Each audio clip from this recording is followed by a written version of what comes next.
One of the first things the Australian Antarctic Division makes any new expeditioner to this place do is survival training.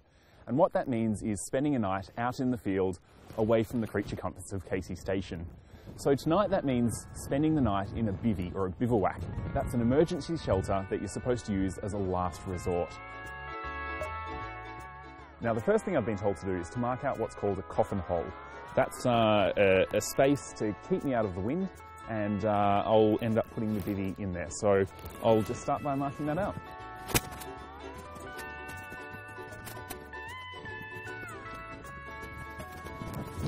Now the trick is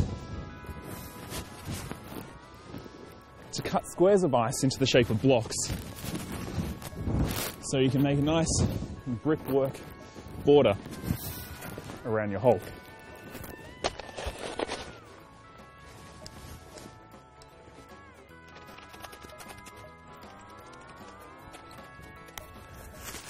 So this is the bivvy. Essentially it's a big yellow plastic bag with a roll mat in it. And the idea is that when you're in a blizzard, there's nowhere safe to go, it's blowing a howling gale, and you can't see anything, you unroll it and crawl in.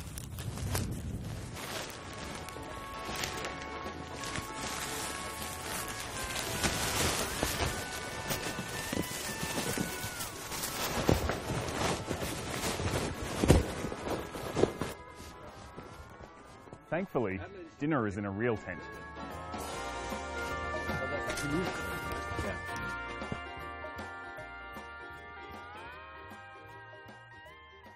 Well, that was a night to remember. It was actually pretty comfortable. You'll notice that I have switched the bivvy around. It was just a bit too windy with my head out the other end, even with this wall here. But I slept pretty well. I did wake up at one point with some cold shoulders, and I just had to bring everything up around my neck. I slept with the bivvy off my face so I could see everything. Of course, it was light for 24 hours, so I used my beanie to cover my eyes. But it was a pretty good night's sleep, I think, and one to remember. I did wake up and found that my water bottle had frozen solid. My pee bottles, you don't want to know about that. And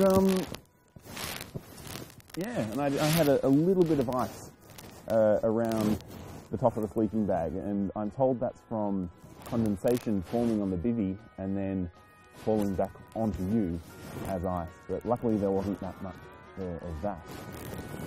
So I guess now I have to get up, pack up, and go have a cup of tea.